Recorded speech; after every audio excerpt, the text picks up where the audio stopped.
Paldies jums par lielo iedvesmu, ko jūs devāt mums šīs mazās grāmatiņas sarakstīšanā.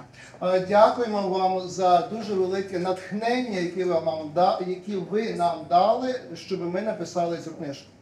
Jo mēs daudz ko no tā, ko mēs uzrakstījām, iepriekš pašas nezinājām. Тому що багато з того, що є в цій книжці, про що ми написали, раніше ми самі не знали. Mēs to zinājām, bet mēs nezinājām, cik tas mums pašiem ir svarīgi. В принципі, ми це знали, але ми не знали, наскільки це важливо для нас. Šķiet, šī grāmatiņa noderēs ne tikai ukraiņiem, bet arī citu tautību cilvēkiem, kas savas mājas meklēs Latvijā. Так, саме так. І я думаю, що ця книжка вона буде корисним не лише українцям у Латвії, але й представникам інших національностей, які šukājot своje mісце в Latvijā. Mēs apzinājāmies, cik ļoti latviešiem kā nācijai ir svarīgas grāmatas, literatūra, bibliotekas, rakstītais vārds. Mēs piefiksējām grāmatu ķēdi un Nacionālo biblioteku kā absolūtu Eiropas līmeņa fenomenu. І ми також зрозуміли, наскільки важливим для латишів є книжка, написане слово, бібліотека, література. І також те, наскільки важливим для нашої нації є Латвійська національна бібліотека. Un arī ikdienas līmenī mums būs grūti atrast kādu latviešu māju, kurā nebūtu grāmatplaukta. Ievērojam to. Навіть в наші дні буде важко знайти якийсь будинок в Латиша, де би не було книжкової полиці. Paldies! Paldies!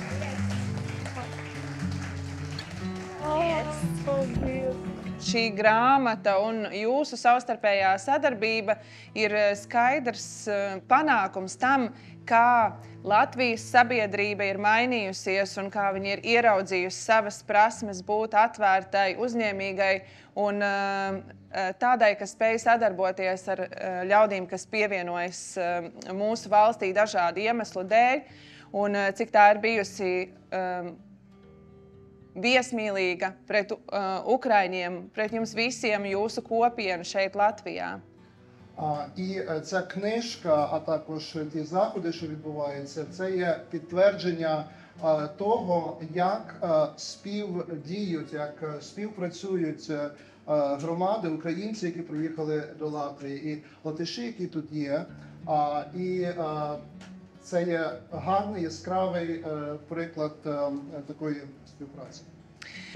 Kultūras ministrijas uzdevums un pavisam noteikti arī mana apņemšanās ir tā, lai integrācijas pasākumi kļūst tikai labāki, lai latviešu valodas kursi ir vienmēr pieejami, lai vietējās kopienas vienmēr aktīvi iesaistās iekļaujošas vides veicināšanā.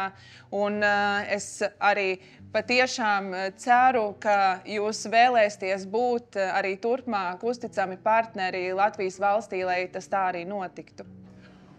І я вірю і сподіваюся те, що як курси латиської мови, так і різноманітні інтеграційні заходи будуть тими речами, які допоможуть вам включитися і інтегруватися в латвійське суспільство.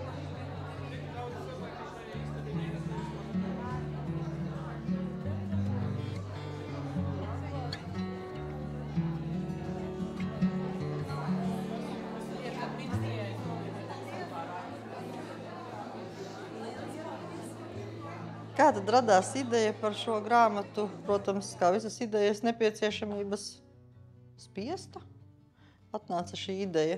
Pagājušajā gadā mēs satikāmies 2 nometnēs ar ukraiņu bēgļiem, 2 nometnēs citu projektu ietvaros. Un sapratām, ka būtu labi izveidot tādu īsu instrukciju tieši par dzīvesveidu, par kultūras tradīcijām, tieši par to, kā cilvēki dzīvo Latvijā, lai ukraiņiem būtu vieglāk dzīvot ar mums kopā šeit Latvijā. Tāpēc mēs grāmatā esam iekļāvušas ļoti daudz informācijas par latviešu dzīvesveidu, par tradīcijām, par saimniekošanu, par kultūru. Par izglītību, par grāmatām, par valodu, par mūsu attieksmi pret valodu, jebkādu valodu, tā skaitā pret latviešu valodu. Rakstot šo grāmatu, mums pašām bija interesanti, jo sapratām, ka nevienmēr mēs arī paši latvieši domājam, kāpēc mēs rīkojamies tieši tā, kāpēc mēs neejam protesta mītiņos, bet uz dziesmu svētkiem gan. Kāpēc mēs zinām daudzas valodas, mums tas nesagādā grūtības, kāpēc mēs ar tādu pietāti ejam dabā, kāpēc mums ir pietiekami rezervēta attieksme pret centralizētu autoritāru valsts pārvaldi. Ļoti daudz tādu nianšu, kas ir derīgas mums pašiem un ceram, ka noderēs arī ukraiņiem, kas savas mājas atradīs Latvijā, jo dzīvošana svešā zemē nekad nav viegla, un varbūt izlasot to, kāpēc latvieši ir tādi, kļūs mazliet ērtāk, patīkamāk un radīsies vēlme arī pielāgoties šīs zemes kultūrai, dabai, dzīves ritmam un mūsu pasaules uztverei.